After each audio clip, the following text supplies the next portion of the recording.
Дамы и господа, следующая номинация – компактный кроссовер. Я сейчас прямо почувствовала себя на церемонии награждения таким тоном. Компактный кроссовер – лучший Hyundai Tucson. Tucson занимает первое место в своей, кажется, весовой категории. А с кем вы сражались? В первую очередь, наверное, можно назвать японских производителей. Это Toyota RAV4, это Honda CR-V, это Nissan Qashqai. Можно перейти к немцам, это Audi Q3, BMW X1, X3. В общем, дрались вы не на жизнь, а на смерть. Да, Боролись, была да, честная борьба, и Tucson побеждает. Итак, это премьера 2015-го. Я бы сразу хотела, Александр, чтобы вы нам рассказали об имени, потому как были изменения. Мы вроде знаем и Tucson, но до этого же был... AX35, совершенно верно. Но AX35 это было название только для Европы. В Америке это было название Tucson 2. Маркетологи решили вернуть это имя обратно. Это уже у нас Tucson 3. То есть за что все-таки машина получила награду? Это инновационные технологии, это интересный яркий дизайн, естественно, технические характеристики автомобиля. Появились такие функции, как полностью диодная оптика и свет, полностью адаптивен. Новая мультимедиа-система с возможностью подключения к интернету для обновлений, с новой GPS-навигацией фирмы TomTom.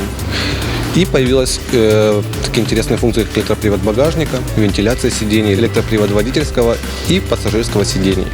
Изменилась конструкция непосредственно самого кузова, повысилась безопасность автомобиля и управляемость. В AX35 применялось 12% высокопрочной стали. В Tucson сейчас применяется уже 51%. Подождите, я перебиваю вас. Это уже новая абсолютно платформа? Совершенно верно. С точки зрения драйверских ощущений, я бы сказал, что это автомобиль чуть-чуть больше, чем автомобиль все-таки. Он заставляет вас чувствовать и наслаждаться действительно движением, потому что при высокой посадке вы управляете по ощущениям седаном. Он заставляет действительно улыбаться от выполнения маневров. А я вам верю.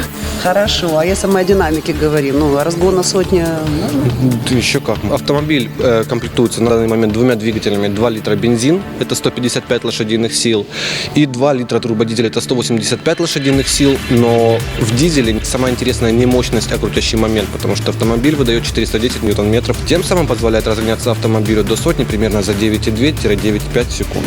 И самое время, Александр, пригласить всех нас на тест. Естественно, у нас есть тестовые автомобили, у нас есть выставочные автомобили, всех очень-очень ждем. Кстати, в конце марта у нас стартует акция, посвященная чемпионату Европы по футболу. Как вы знаете, Hyundai является непосредственно спонсором чемпионата Европы по футболу. И каждому прошедшему тест-драйв приз, а топовым подарком будет это билеты на Евро 2016 во Францию.